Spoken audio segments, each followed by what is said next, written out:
เด็กๆมาพบกับครูเดือนในวิชาอะไรเอ่ยที่มีอุปกรณ์วิชาอะไรคะวิทยา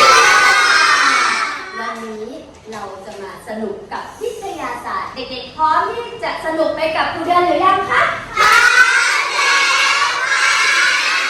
พร้อมแล้วเอามือวางไว้ที่ตักนั่งเก้าอี้ให้เรียบร้อยนะคะครูเดือนมีคำถ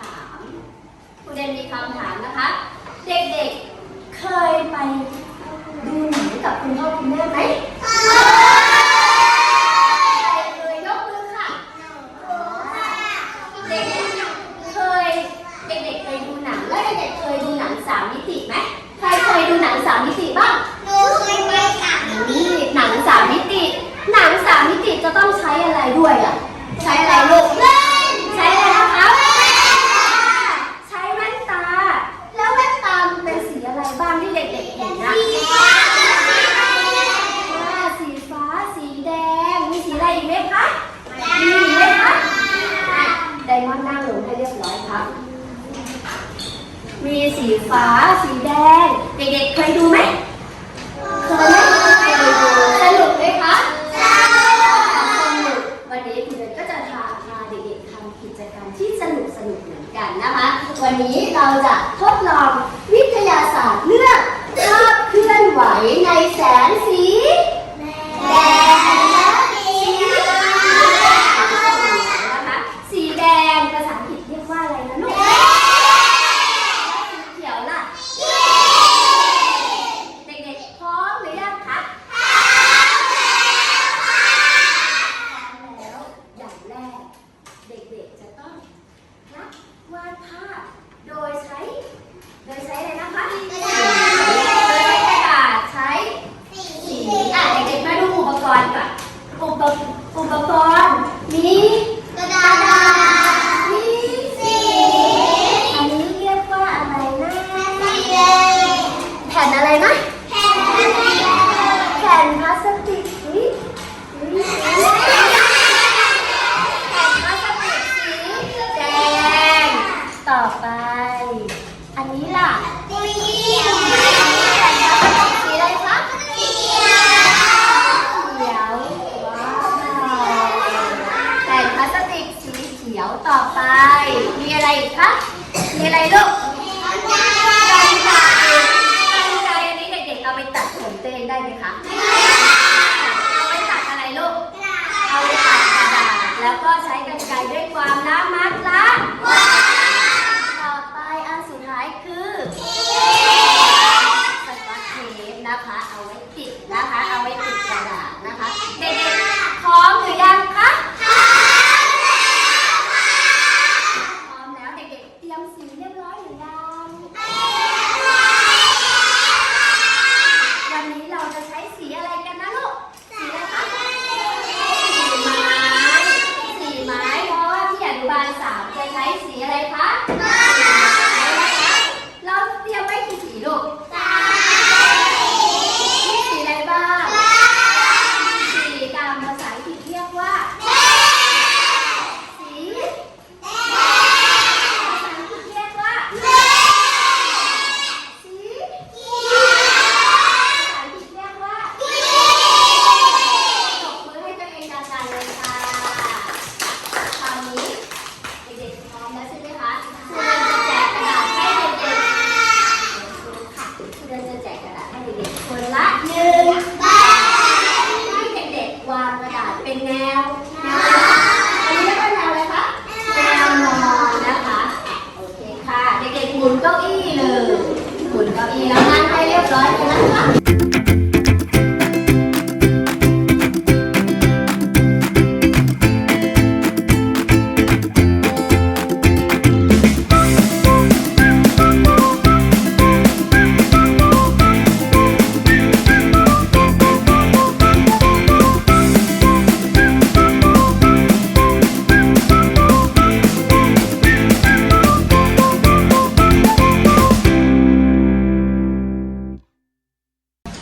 ตอนนี้เด็กๆมีอะไรอยู่บนโต๊ะแล้วคะ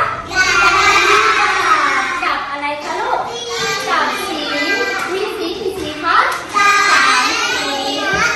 มีสีอะไรบ้างลูกสีแด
เดินขอมองหน้าครูหน่อย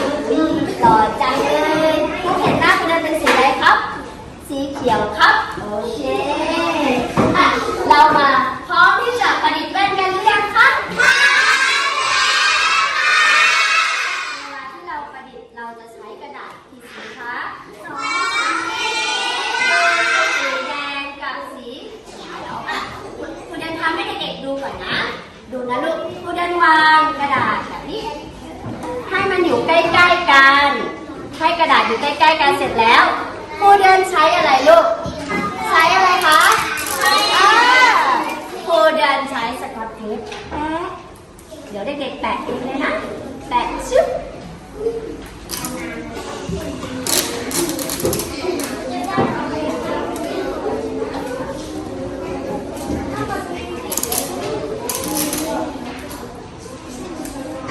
ครูเดินแปะเสร็จแล้วครูเดินก็จะได้แบบเด็กๆอยากทำหรือยังคะอยากทำแล้วนั่งให้เรียบร้อยครูเดินจะแจกอุปกรณ์ให้นะคะนั่งให้เรียบร้อยเลยหมุนลูกสีแดง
ไปวางบนภ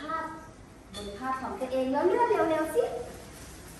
เลื่อนไปเร็วๆเด็กๆวางภาพก่อนเด็กๆเลื่อนเร็วๆแล้วเด็กๆเห็นอะไรบ้างบอกคุณครูหน่อยสิคะเห็นอะไรบ้างคะแมวเดี๋ยวครูเดินขอถามเนเน่ก่อนนะของเนเน่เพื่อนๆดูของเนเน่นะของเนเน่มีรูปอะไรบ้างเนเน่บอกเพื่อนสิคะมีแมวของเนเน่สีอะไรลูกสีอะไรคะอันนี้สีอะไรในรูปลูกในรูปก่อนสีดำใช่ไหมลายเส้นใช่ไหมคะต่อไปรูปอะไรคะหมีสีอะไรลูกสีเขียวแล้วก็มีอะไรคะไอติมสีอะไรลูกสีแดงเด็กๆมาดูเนเน่นะเนเน่ลองเลื่อนสิตอนนี้หมีสีดำใช่ไหมลองค่อยๆเลื่อนนะว้าวไอติมเป็นไงไอติมของเนเน่เป็นไง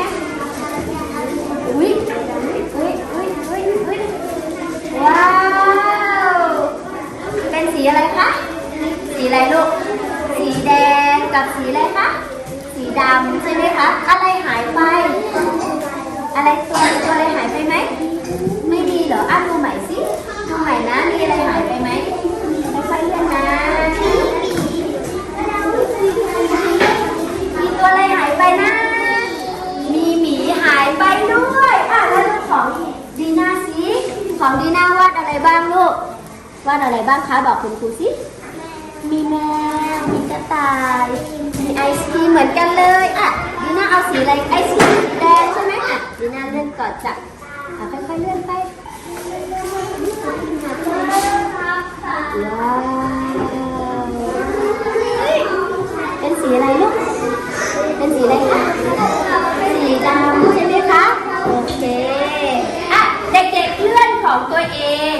ด็กๆลองค่อยๆเลื่อนของตัวเองสิคะเด็กๆเห็นภาพเป็นสีอะไรลูกเป็นสีอะไรลูก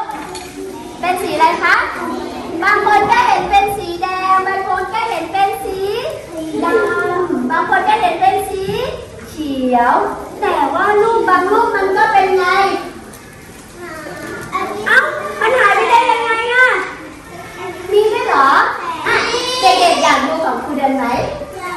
สวยไหมคะสวยเด็กๆดูของครูเดือนนะครูเดือนวาดอะไรบ้างเนี่ยอันนี้เรียกว่าอะไรนะรั้วครูเดือนวาดเป็นสีอะไรลูกสีดำแล้วอะไรเนี่ยเมลอนแล้วมีอะไรน่ารักเดี๋ยวเด็กๆมาดูใกล้ๆนะติดไว้ตรงนี้ก่อนคราวนี้เด็กๆดูของครูเดือนนะเด็กๆมองนะครูเดือนจะเลื่อนสีเขียวเด็กๆมองนะมาใกล้ๆครูเดือนลุกขึ้นมาลุกขึ้นมายืนใกล้ๆตรงนี้เลยยืนตรงนี้นะคะใครอยากยืนใกล้ๆยืนให้เรียบร้อยเลยห้ามเสียงดังนะเป็นเด็กๆเดินออกมาเบาๆแล้วไม่เล่นนะคะขอดูคนน่ารักหน่อยคนน่ารักพร้อมจะดูหรือยังคะอยากให้ครูเดือนใช้สีอะไรก่อนสีเขียวตอนนี้กระต่ายสีแดงรั้วสีดำแล้วก็แครอทสีเขียวเด็กๆช่วยครูเดือนดูนะหลับตาก่อนหลับตาอ้าวแอนแอน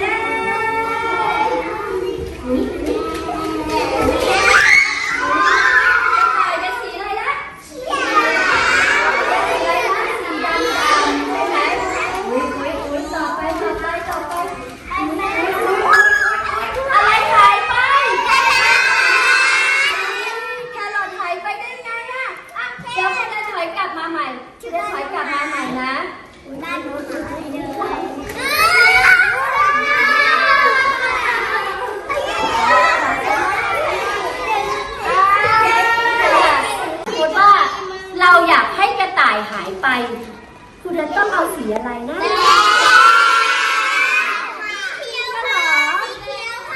ใครคิดว่าสีแดงยกมือใครคิดว่าสีเขียวยกมือลองดูนะสีแดงกระต่ายจะหายไปไหมนะนับพร้อมกัน1 2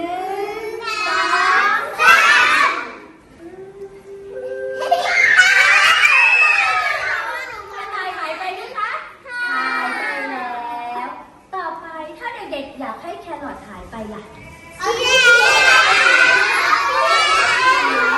สีเขียวได้จริงหรือเปล่านะลองดูนะว่าสีเขียวจะได้หรือเปล่า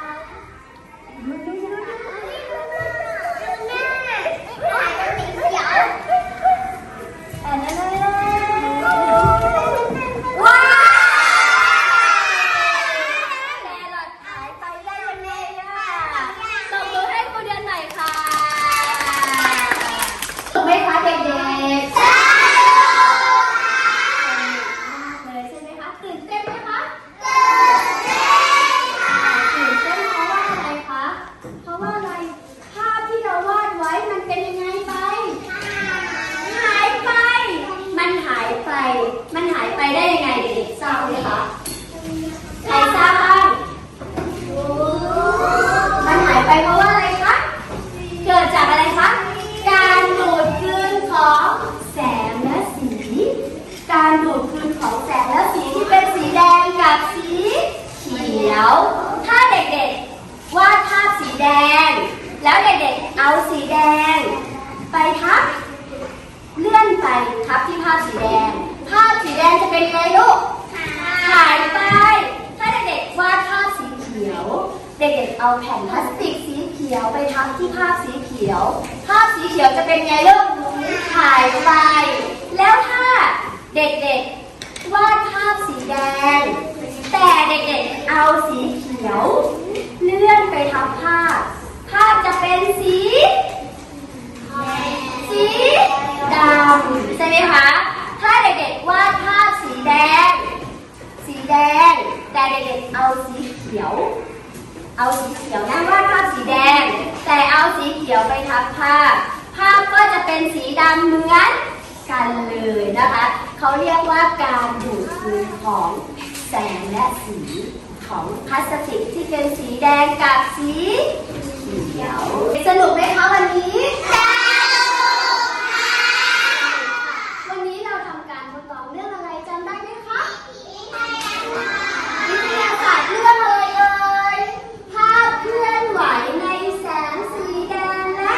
สีเขียวนะคะวันนี้เด็กๆอย่าลืมเอากลับไปเล่นกับคุณพ่อคุณแม่ที่บ้านนะคะครูเรียนให้เด็กๆเอากลับบ้านเลยดีใจไหมคะดีใจค่ะเด็กๆไปสนุกกับคุณพ่อคุณแม่ที่บ้านนะคะพบกันใหม่คาบต่อไปนะคะขอบคุณค่ะ